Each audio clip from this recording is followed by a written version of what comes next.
ٹک talk سے پیسے اور شہرت کمانا. خوش عظیم میرٹ انڈیا سے پوچھتے ہیں کیا ٹک ٹاک سے پیسے اور شہرت کمانا جائز ہے؟ ٹک ٹاک کے بارے میں ایک سوال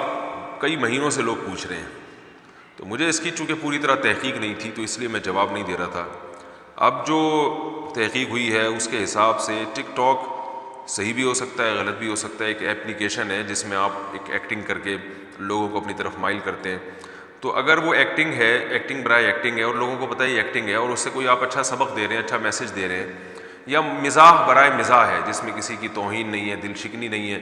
اور صرف ایک مزاح ہے، یا کوئی اچھا میسج دیا جا رہا ہے تو جائز ہے.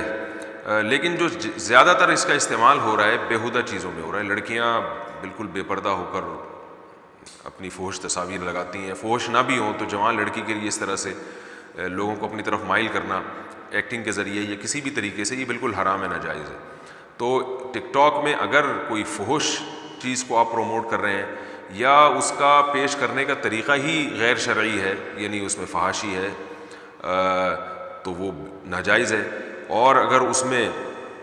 کوئی میسج اچھا دیا جا رہا ہے لوگوں کو، اور میسج صرف میسج اچھا نہیں ہے بلکہ میسج دینے کا طریقہ بھی اچھا ہے، یعنی جائز ہے. اور جائز کا مطلب میں نے بتایا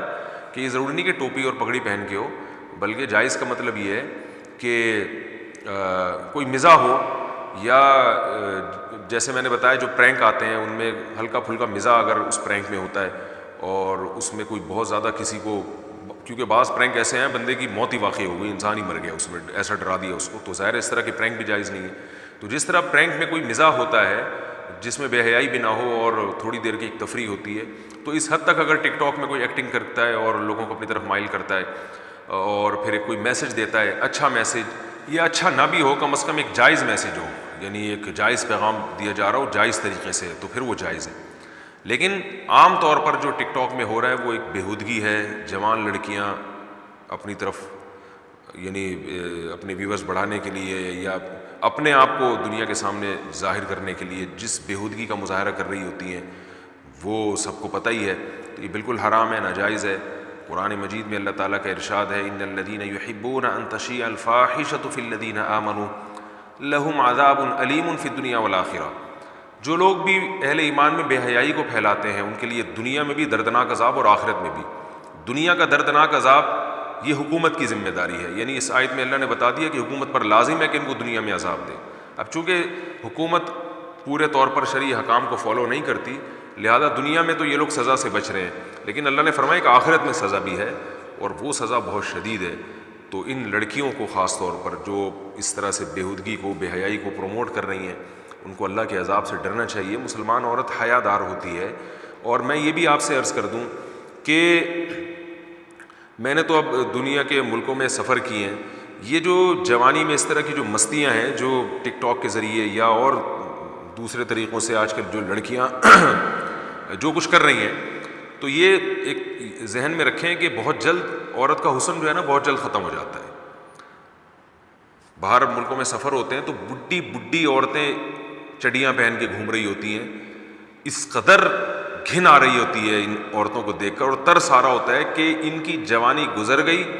اب یہ مردوں کو اپنی طرف مائل کرنا چاہتی ہیں، مگر کوئی مرد ان کو لفٹ کرانے کے لیے تیار نہیں ہوتا. لائف اسٹائل ان کا وہی ہوتا ہے. تو وہ کتنی حسرت اور افسوس ان عورتوں کو ہوتا ہے کہ ہم نے زندگی کس چیز میں گزار دی اور اب کوئی بھی جو ہے وہ گھاس ڈالنے کے لیے تیار نہیں. تو یہ جو لڑکیاں جس طرح سے بے حیائی کو فروغ دے رہی ہیں اور طوفان بدتمیزی ایک نیٹ پہ انہوں نے کھڑا کیا ہوا ہے، تو یہ تھوڑے دنوں میں آپ کی جوانی ختم ہونے والی ہے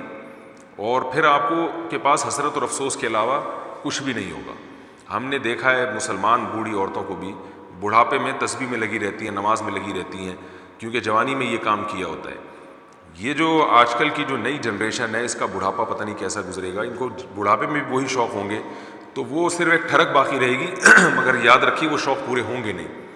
تو ان لڑکیوں سے گزارش ہے کہ اپنے آپ کو ٹھکانے لگائیں، کسی نیک صالح مرد کی بیوی بنیں. صالح آپ کے حساب سے نہیں ملتا تو چلو میں یہ نہیں کہہ رہا کہ پروفیشنل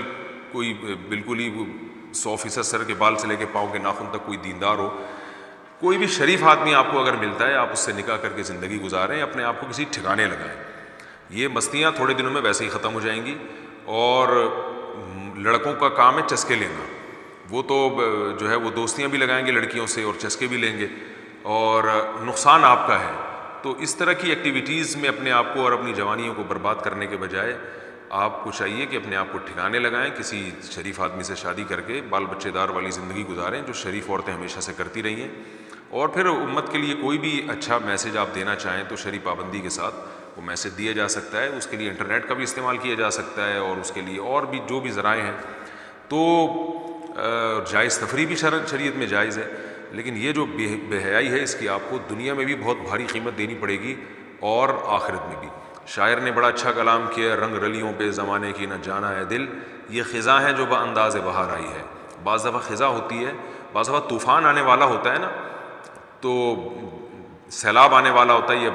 سمندری طوفان آنے والا ہوتا ہے، اس سے پہلے بھی ہوائیں چلتی ہیں، ان ہواؤں کو دیکھ کے لوگ خوش ہو جاتے ہیں کہ گرمی ختم ہو رہی ہے، اصل میں ان ہواؤں کے پیچھے طوفان ہوتا ہے جو پوری بستی کو تباہ کرنے والا ہوتا ہے۔ تو یہ جو بے حیائی کا ایک طوفان ہے ہمارے ہاں، ایک جس کے دیکھ کے آج لوگ خوش ہو رہے ہیں، تو یہ ہوائیں نہیں ہیں بلکہ ان کے پیچھے ایک طوفان ہے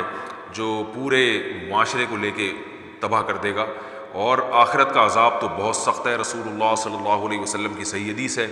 آپ صلی اللہ علیہ وسلم نے فرمایا صنفان لم ارہما، دو قومیں ایسی ہیں جن کو میں نے ابھی دیکھا نہیں ہے، کیونکہ وہ نبی کے دور میں نہیں تھی، اور ان کے بارے میں آپ صلی اللہ علیہ وسلم نے ارشاد فرمایا کہ وہ جنت کی خوشبو بھی نہ پائیں گی، یعنی جہنم میں جائیں گی، جہنم کی آگ میں جلیں گی۔ فرمایا کہ ایک تو وہ ظالم حکمران جو عوام پہ ظلم کریں گے، اور دوسری کاسیات عاریات مائلات ممیلات، کہ وہ عورتیں جو لباس پہننے کے باوجود برہنہ ہوں گی اور اپنے کردار سے اپنی جو ایکٹنگ ہے یا اپنی ایٹیٹیوڈ سے مردوں کو اپنی طرف مائل کریں گی اپنے جسم کی نمائش کر کے، اور آپ صلی اللہ علیہ وسلم نے فرمایا کہ ان کے سر جو ہیں اونٹ کے کوہان کی طرح ہوں گے، فیشنیبل بال ہوں گے۔ تو یہ تمام چیزیں جو ایک عورت کے لیے، ایک عورت کی طرف مرد کو مائل کرنے کی چیزیں ہیں، نبی صلی اللہ علیہ وسلم نے تو عورت کو خوشبو لگا کے بھی مردوں کے مجمع سے گزرنے سے منع کیا ہے۔ تو اس لیے مسلمان عورت کو چاہیے کہ اللہ کا خوف کریں، یہ نعمتیں اللہ نے دی ہیں، اپنی جوانی کو ٹھکانے لگائیں، کسی شریف آدمی کی بیوی بن کے گھرداری والی زندگی گزاریں جیسے کہ ہر دور میں شریف عورتیں گزارتی رہی ہیں۔ یہ مستیاں جو آج کل ٹک ٹاک کے ذریعے ہماری مسلمان بہنیں کر رہی ہیں، یہ مستیاں بہت جلدی ختم ہونے والی ہیں، اور یہ بات خوب اچھی طرح یاد رکھیں، اللہ نے عورت کو حسن و جمال دیا ہے، لیکن یہ حسن و جمال اللہ عورت سے چھینتا بہت جلدی ہے۔ ایک مثال دی جاتی ہے کہ پھول جو ہے وہ جلدی مرجھا جاتا ہے اور گھاس بہت دیر تک قائم رہتی ہے۔ تو مردوں کی جو مرد کی میں اللہ نے جو جوانی رکھی ہے وہ بہت دیر تک قائم رہتی ہے، عورت کے پاس زیادہ لمبا یعنی پیکج نہیں ہے، وہ اپنی جوانی کو صحیح ٹھکانے نہ لگائے تو بہت جلدی اللہ اس سے جوانی چھین لیتے ہیں۔ 40-45 سال کے بعد بڑھاپا شروع ہو جاتا ہے، نسوانی حسن ختم ہونے لگتا ہے۔ تو یہ اللہ نے آپ کو ٹائم، مردوں کو ٹائم بہت دیا اللہ تعالیٰ نے، وہ بہت دیر تک جوان رہیں گے، تو وہ مستیاں کرتے رہیں گے، ان کا دنیا میں کم نقصان ہے، آخرت میں مردوں کا نقصان زیادہ ہے، لیکن عورت کی تو دنیا بھی تباہ ہو جاتی ہے۔ تو اس لیے والدین کی بھی ذمہ داری اپنی بچیوں پہ نگرانی کریں، غیرت ختم ہوتی جا رہی ہے، اور غیر مسلم جو کرتے ہیں وہ تو سمجھ میں آتا ہے، وہ تو آخرت پہ یقین نہیں رکھتے، ہم تو مسلمان ہیں، ہم تو ایک حیا والے لوگ ہیں، ہمارا تو ایک کلچر ہے، تو ہمیں تو اس کلچر کو بچانا ہے۔ اور حیرت ہوتی ہے ہماری یہ جو لڑکیاں آ رہی ہیں، ان کے سگے بھائی کہاں چلے گئے اور ان کے ماں باپ کہاں چلے گئے، وہ نہیں دیکھتے کہ یہ کیا ہو رہا ہے ہماری لڑکیوں کو۔ تو غیرت، وہ کسی نے کہا نا، اکبر الہ آبادی کا شعر ہے، اس شعر کا پورا شعر تو مجھے یاد نہیں، اس کا مفہوم یہ ہے کہ کچھ مجھے بے پردہ لڑکیاں نظر آئیں تو میں نے ان سے پوچھا کہ تمہارا پردہ کہاں گیا؟ تو وہ کہنے لگی ہمارے مردوں کی عقل میں پڑ گیا وہ پردہ۔ تو شعر مجھے اس وقت ذہن میں نہیں ہے، لیکن اس کا مفہوم یہی ہے کہ یہ جو خواتین ہیں ان کا پردہ اصل میں ان کے مردوں کی عقل پہ پڑ گیا ہے، اور ان میں شاید غیرت ختم ہو گئی ہے، اور ظاہر ہے غیرت جب ہی ختم ہوتی ہے جب وہ دوسری لڑکیوں میں دلچسپی لے رہے ہوں گے۔ تو مسلمان عورت کو اپنا لباس اور اپنا اخلاق اس حساب سے رکھنا چاہیے جو اللہ اس کے رسول صلی اللہ علیہ وسلم نے بتایا ہے، اور اسی میں آپ کی دنیا کی خیر بھی ہے، آخرت کی خیر بھی ہے۔ اللہ تعالیٰ اس قسم کی بیہودہ چیزوں سے ہماری اور ہماری نسلوں کی حفاظت فرمائے۔